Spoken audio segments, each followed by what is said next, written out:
दिल्ली में कोरोना संक्रमण के मामले तो कम हो रहे हैं, लेकिन लोगों में पोस्ट कोविड लक्षण और ब्लैक फंगस का डर भी बढ़ रहा है। जो लोग कोरोना से रिकवर हो चुके हैं, वो वैक्सीन लगवा चुके हैं, वो लोग इन दिनों एंटीबॉडी टेस्ट करवाने के लिए लैब्स में जा रहे हैं और ये एंटीबॉडी टेस्टिंग अब एक नया ट्रेंड बनता जा रहा है। जी न्यूज संवाददाता हरीश झा की एक रिपोर्ट आपको दिखाते हैं। दिल्ली में कोरोना के मामले लगातार कम हो रहे हैं। लोग कोरोना के टेस्ट तो करा रहे हैं, लेकिन कोरोना के जो एक्टिव मामले हैं वो कम हो गए हैं। लेकिन कोरोना के टेस्ट के साथ साथ अब पोस्ट कोविड जो हैं लोग, वो ज़्यादा टेस्ट करा रहे हैं। जो दिल्ली के लैब्स हैं उनमें कोविड से जो रिकवर हुए हैं या वैक्सीन से जो लगवा के लोग आए हैं, वो लोग ज़्यादा टेस्ट करवा रहे हैं। इस वक्त मैं मौजूद हूँ दिल्ली के स्टार इमेजिंग लैब में। मेरे साथ हैं इस लैब के director Sameer Bhati.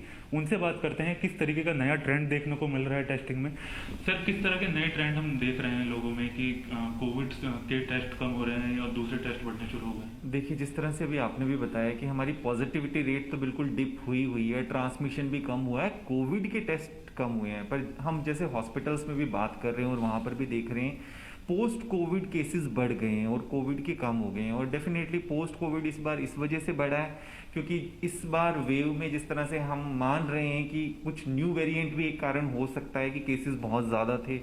Number of हमारी जो पीक थी वो काफ़ी संख्या बड़ी थी, उस वजह से इस बार आप देखेंगे कि म्यूकर भी बहुत ही ज़्यादा था। हालांकि पिछली बार भी देखा गया था, पर इस बार म्यूकर माइकोसिस काफ़ी ज़्यादा देखे गए हैं। इसके अलावा हम और दूसरे टेस्ट की जो बात करें, इसमें आपके फंगल इन्फेक्शन के और भी दूसरे वाले फंगल इन्फेक्शन के लिए टेस्ट काफ़ी आ रहे हैं, सैंपल्स काफ़ी आ रहे हैं, जिसके अंदर जो हम वाइट फंगस के लिए सुन रहे हैं, कैंडिडा, उसके लिए भी आ रहा है। और भी आप पैथोलॉजी के अंदर बात करें तो पेशेंट फीवर कोविड से रिकवर होने के बाद फीवर का कंप्लेंट काफ़ी ज़्यादा कर रहे हैं।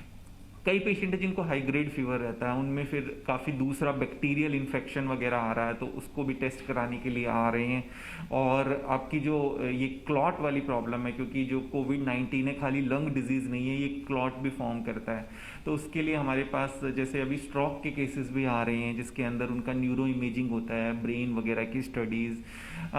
इसके अलावा आपके हार्ट के केसेस भी आ रहे हैं, जिसके अंदर आपका इको वगैरह टेस्ट, ईसीजी और इन सब टेस्ट कराने के लिए भी आ रहे हैं। और इनके अंदर प्रॉब्लम भी आ रही है पेशेंट्स को काफ़ी ज़्यादा, क्योंकि जब इस तरह से हम देख रहे हैं कि पोस्ट कोविड भी काफ़ी ज़्यादा कॉम्प्लिकेशंस हो रहे हैं, तो उस चीज़ को लेके भी जो फिजिशियंस है वो भी कंसर्न है और पेशेंट है वो भी कंसर्न है। तो वो एक बार चाहते हैं कि कोविड से रिकवर होने के बाद स्पेसिफिकली जो हाई रिस्क वाले हैं, पर एक चीज़ और भी देखी गई है इस बार ट्रेंड में कि ज़रूरी नहीं कि हाई रिस्क वाले हैं, मतलब जिनको कोई ऐसी कॉम्प्लिकेशन नहीं है, जिनको कोई कोमॉर्बिड भी नहीं है, ऐसे भी पेशेंट आए हैं, उनमें भी हमने क्लॉट देखा है। क्योंकि ज़्यादातर क्लॉट फॉर्मेशन उनको होती है जिनको ऑलरेडी पहले कोई एग्जिस्टिंग डिजीज़ हो। पर ऐसे यंगस्टर जैसा हमने देखा इस वेव में, हमारा यूथ काफ़ी ज़्यादा इन्फेक्ट हुआ था, तो यूथ में भी काफ़ी ज़्यादा पोस्ट कोविड इस तरह के क्लॉट फॉर्मेशन होना और ये देखा जा रहा है।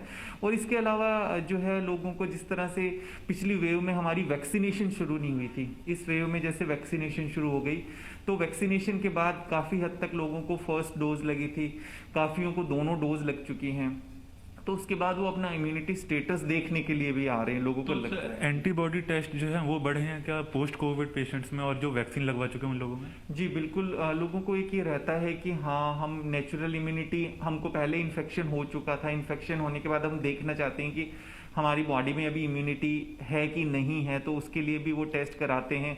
या एक फैमिली के अंदर अगर कुछ लोग इन्फेक्ट हो गए थे और कुछ नहीं हुए थे, जिनका कोविड नेगेटिव रहा था, उन लोगों को भी रहता है कि हम लोग इन्फेक्ट होके रिकवर हुए थे कि क्योंकि वो माइल्ड सिम्टोमेटिक रहे थे या एसिम्टोमेटिक ही रहे थे।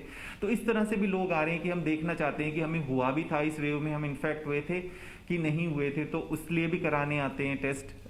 कुछ टेस्टिंग के हम आपको सीटी स्कैन जो हैं वो हम दिखा देते हैं यहाँ पर, आप देखिए।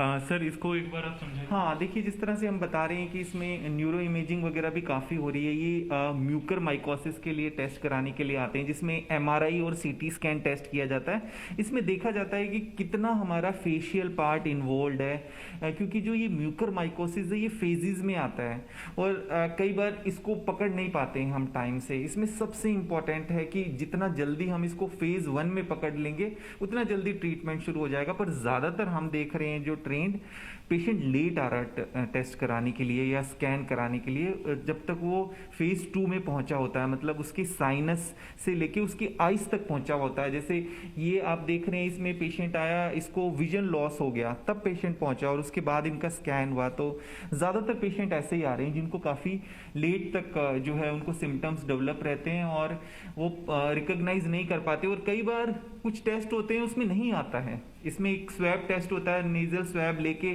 टेस्ट किया जाता है, उसमें नेगेटिव आ जाता है, पर ज़रूरी नहीं है। तो ऐसे केसेस में ज़रूरी है कि फॉलोअप लिया जाए। सर एंटीबॉडी टेस्ट जो है वो बढ़े हैं क्या? हाँ, एंटीबॉडीज टेस्ट बढ़े हैं।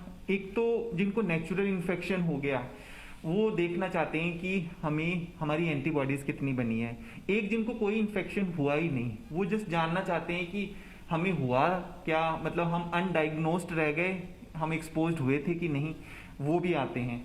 और कुछ पेशेंट आते हैं जिनको फर्स्ट वैक्सीन लग गई है, वो देखना चाहते हैं कि फर्स्ट के बाद मेरी कितनी इम्यूनिटी बनी है। और कुछ हैं जिनको दोनों लग गए हैं, उसके बाद वो देखना चाहते हैं कि जो है मेरी इम्यूनिटी कितनी डेवलप हुई है। सर जिस तरीके से ब्लैक फंगस के मामले बढ़ रहे हैं और पोस्ट कोविड जो है उसमें लोगों को बहुत ज़्यादा कॉम्प्लिकेशन आ रही है, तो क्या डर और एंजाइटी की वजह से भी लोग आ रहे हैं पूछने के लिए? हाँ, देखिए इस तरह से होती है, बिल्कुल उनको एंग्जाइटी होती है, बट उसमें बार बार उनको यही बताया जाता है कि आपको ये देखना है कि जो फंगल इन्फेक्शन की भी जैसे हम अगर बात कर लें तो देखना आप हाई रिस्क कैटेगरी में आते हैं कि नहीं।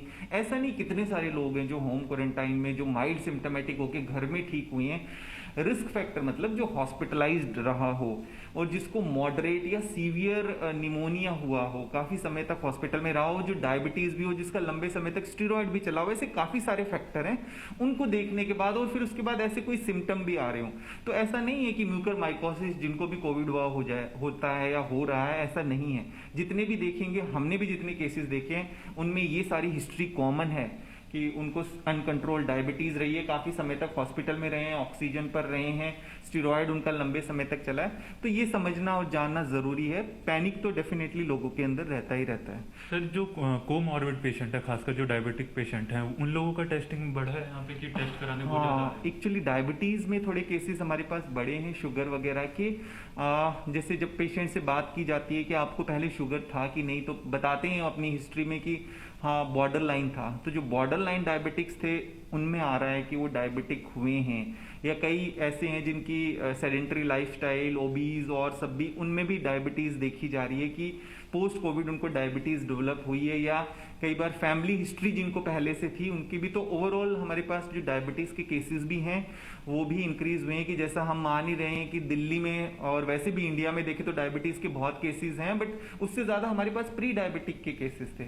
जो प्री डायबिटिक थे और जिनको कोविड हुआ है तो वो काफ़ी रिस्क में, हाई रिस्क में रहे हैं और उनका जो है डायबिटीज डिटेक्ट भी हो रहा है काफी लोगों का। सर जिस तरीके से ये कहा जा रहा है कि जो तीसरी वेव होगी वो बच्चों के लिए बहुत खतरनाक साबित हो सकती है, तो क्या बच्चों के लिए लोग ज्यादा परेशान हैं उनकी टेस्टिंग के लिए ज्यादा? हाँ, देखिए बच्चों को लेके परेशान है काफी, बट इसमें हमने जो ऑब्जर्व किया, हमने जो ट्रेंड देखा, ऐसा नहीं है। फर्स्ट वेव के अंदर डेफिनेटली हमने देखा कि जो एल्डरली थे बहुत इफेक्ट हुए थे, सीनियर सिटीजन इफेक्ट हुए थे। जो बाकी यूथ थे और बच्चे थे नहीं थे, क्योंकि काफी प्रोटेक्टेड थे। सेकेंड वेव में ऐसा नहीं है कि सेकेंड वेव में सभी लोग इन्फेक्ट हुए थे। अगर एक फैमिली में सभी तरह के एज ग्रुप है, हमारे पास जो टेस्ट का हम ट्रेंड भी देख रहे थे उसमें बुजुर्ग भी थे, यूथ भी था, बच्चे भी थे, सभी थे। तो ऐसा नहीं कि बच्चे ही खाली ससेप्टेबल है थर्ड वेव में, या अब आगे जो भी अगर आती है वेव, ऐसा नहीं है। मुझे जहां तक लगता है बच्चे भी काफी ज्यादा इन्फेक्ट हो गए हैं। और जिस तरह से हम एंटीबॉडीज की बात कर रहे हैं, बच्चों में भी टेस्ट करके पता लगाया जा सकता है कि उनकी एंटीबॉडीज डेवलप हो गई तो इसका मतलब उनको इन्फेक्ट हो गया, क्योंकि बहुत ये जो है आगे की स्ट्रेटेजी प्लान करने में भी हेल्प करता है। पर ऐसा नहीं है, बच्चे भी काफी आए थे इस बार टेस्ट करा। तो देखिए जो कोविड से लोग रिकवर हो गए हैं उनकी टेस्टिंग बहुत ज़्यादा बढ़ गई है। लोग अपने एंटीबॉडी को लेके बहुत कॉन्शियस हैं। जिनको वैक्सीन लग गई है वो ये जानना चाहते हैं कि वैक्सीन के कितने दिन बाद उनके पास एंटीबॉडी बन चुकी है, जिससे वो रिलैक्स हो जाएं। उसके अलावा जो ब्लैक फंगस के जो मामले बढ़ रहे हैं उसको लेके बहुत कॉन्शियस हो गए हैं, बहुत एंजाइटी में हो गए हैं, बहुत डर लोगों में हो गया है इकट्ठा कि उनको कहीं इस तरीके की कोई परेशानी ना हो। उस डर की वजह से भी लोग टेस्ट कराने के लिए लगातार दिल्ली के लैबों में जा रहे हैं। हरीश झा, जी मीडिया, दिल्ली।